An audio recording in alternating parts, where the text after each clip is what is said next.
I'm a huge Buckeye fan. If you have a nice jersey, I can help you recruit. Please get these ladies paid. We're going to do what we want, and you're going to have no choice but to respect it. So basically, the NCAA was saying you can't benefit off of your athletic reputation, but we can. It's 5 seconds on the clock. Are you going to fold under the pressure, or are you going to rise to the occasion and make a name for yourself?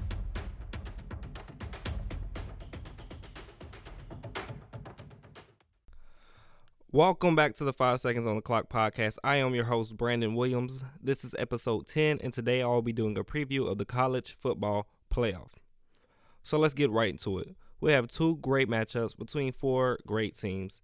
I would say three of the teams, we could have seen them in the college football playoff before the season, but one team, I don't think everybody would say was going to be there at the beginning of the season. I think it was another team from their division, or mid-conference, but it is actually the Division II, so that works, who we thought would be in this game. Of course, I'm talking about number one LSU. Number one LSU takes on number 4 Oklahoma in the Chick-fil-A Peach Bowl. That'll be the first game on Saturday. That'll be at 4 o'clock Eastern time. And look, that's going to be a great matchup. But before I get into the specifics of each matchup and what teams I think will move on and eventually play in the college football championship, let me talk about my prediction from episode 1 of the 5 Seconds on the Clock podcast. In episode 1, I said that coming into the season, I thought when we got to this time of the year where we're waiting for the playoff to start, I had Clemson as the number 1 seed, Bama as the number 2 seed, Ohio State as the number 3 seed, and Oklahoma as the number 4 seed. So I got 3 of the 4 teams right. I have Clemson, Ohio State, and Oklahoma there. That's the teams I predicted that would be there at the beginning of the season. And I did have an SEC West team. You got to give me that. I had Bama on there. But as we know, LSU was able to beat Alabama this year, and they did. Well, they went undefeated. They beat everybody. So they won the SEC, representing the SEC West instead of Bama. So 3 out of 4, that's not too bad. I feel pretty good about my predictions still. Let's get to the specifics that I said in those games. I had Clemson beating Oklahoma in the Peach Bowl. I thought that would be the matchup instead of LSU and Oklahoma. And I said I had Clemson versus Oklahoma in the Peach Bowl. I got that kind of right. Well, I got one team right. I got Oklahoma in there, just not LSU, but it's still a Tiger, so y'all got to give me credit for that. I said Clemson's offense was going to be too much for that Oklahoma defense, and Trevor Lawrence was going to shine in the semifinal like he did last year against Notre Dame, and eventually the championship against Bama last season. And I predicted it was going to be 34-24. And then the other game, I had Ohio State versus Alabama. Bama's wide receivers would be too much for the secondary of Ohio State, and I had Alabama winning 45-41. And then the championship game, I had Clemson versus Bama again, part 5, I think now. Yep, part 5. And I had Clemson winning 33-24. So we'll see if I still stick with Clemson as my national champion. We'll see what 2 teams I think will play this year for the title. But let's go to the first matchup first. LSU versus Oklahoma. That game will be at 4 o'clock on Saturday.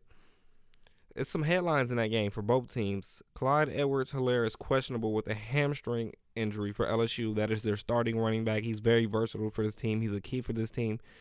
He's came up with some big plays in big games. Like, he made some big plays in the game versus Alabama. If he doesn't make those plays, there's no telling what happens. We might be talking about Bama in this position as opposed to LSU, but he's been there all season when the team has needed him. He's performed. He's really been overlooked as far as like the best backs in the country. I think if you look at his impact, what he does, not just as a runner, but also in the passing game, has really helped this team win some close and very competitive games, because we all know that they've had some tough games this year in the SEC, but they've been able to come out on top on each one of them. When you're talking about specifics as far as this game, Oklahoma will also be without some key contributors, as they have 4 players who will be suspended for the game, including 2 starters, I believe. Yeah, 2 starters.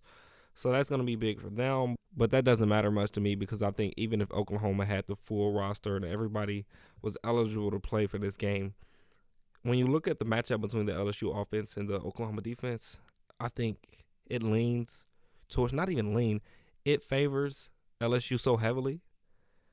Because think about it like this. Oklahoma's defense is headed in the wrong direction.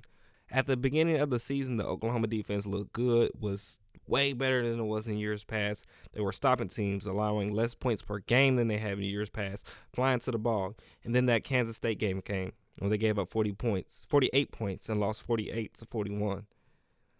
Following week, they almost lost to Iowa State, gave up 41 points. Was it not for a failed 2-point conversion by Iowa State, that could have been 2 straight losses for Oklahoma. We're not even talking about them in that position this week. But luckily for them, they were able to win those games. Some of it has to do with a not so competitive Pac-12. I mean, not Pac-12, but Big 12 conference that they play in.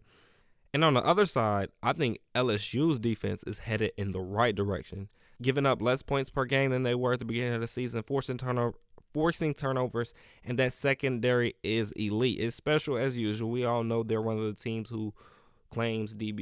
You know, as a Buckeye fan, I say BIA. That's best in America. We don't even pay attention to that DBU stuff. We BIA, best in America. We know where we stand. But that secondary is special but that secondary hasn't lost a step. They're still special. I mean, their best defensive back is Derek Stingley Jr., a true freshman. He's a true freshman. And you can't say that he hasn't been battle tested because he's been going against the best wide receivers in the SEC all season. So he's ready for this game. He's a big-time player, and he's made big-time plays in big-time games. I've seen that from him so far this season, and I don't expect any less from him in this game. He's going to have a tough matchup because, as we know, CeeDee Lamb is one of the best receivers in the country. I think he'll be a first-round draft pick. I have him somewhere in the top 10, top 15, just because of his skills, his size, and really what makes him a special player to me is what he can do once he gets that ball in his hands. His yards after catch and just his physicality when he runs the ball after he catches it. He basically turns into a running back once he catches the ball. So Stingley's going to be tested this game, but I think he'll be up to the test. And overall, I think the LSU defense will be up to the test. I think Jalen Hurts will make some plays with his legs. Hurts will hurt the LSU defense with his legs and keep this game kind of closer than people are expecting. Not many people are giving Oklahoma a chance. They're kind of counting them out.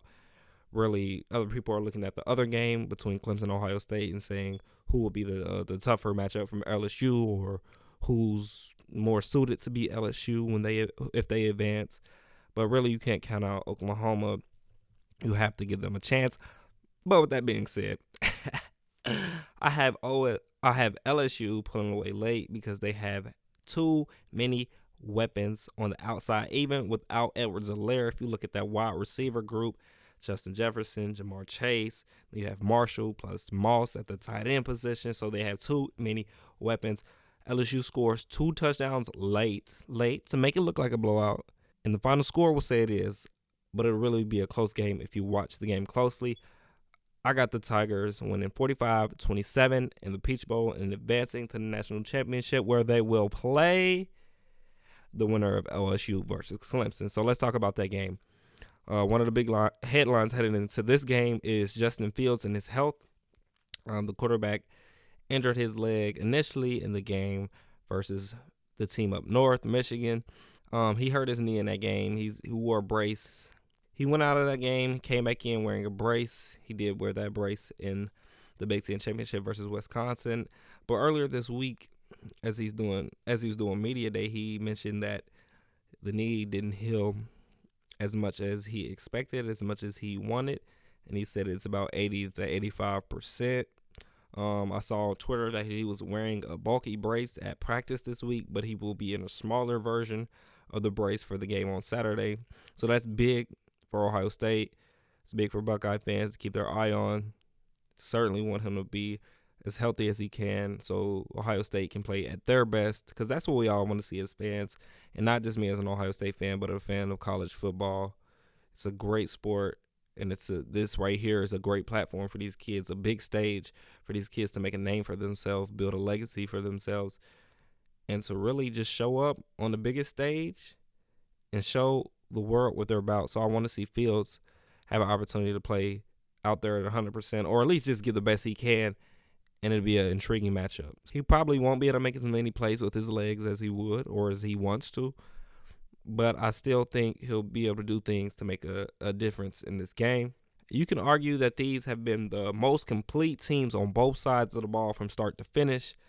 You've had questions about LSU's defense this season, but neither of these teams have that problem. When we looked at Clemson, they have like the number 1 scoring defense. Ohio State, I think, number 3. Ohio State number 1 scoring offense, and Clemson is top 3 as well. So these are the 2 most complete teams in the country, if you ask me. I think this game will start off as a defensive struggle, and neither team scores a lot early because both teams are going to show new looks on the defensive side of the ball to try and catch the opposing team off guard. I think the team who has the best adjustments after halftime wins this game. I will say this, throughout the season, I've loved how Ryan Day has adjusted in second and third quarters when the team started off slow and didn't look impressive or looked like they had a letdown from the previous week. That team made adjustments, and especially in the second and third quarters. I know Ohio State was one of the best second quarter scoring teams in the country this season, and even as the season progressed, I saw some games where they were challenged all the way up to halftime, but they broke out in the second half. For example, versus Wisconsin, I think the game was 10. It was 10-0 at halftime. Then they broke that loose and ended up winning by 30. So there's been plenty of instances where I've seen Ohio State, even though the end result, you can't tell that they struggled at the beginning of the game. They might come out slow, but they made that adjustment in the second and third quarter. So I think that'll be an advantage for them heading into this game. But another thing that I think could play a big role in this game is special teams. Special teams could decide this game because both teams are so complete on offense and defense. Whoever is able to make that play on special teams could be the team to win this game, just because other than that, these teams are very, very evenly matched. But I'm back and forth with this game, who I'm going to select.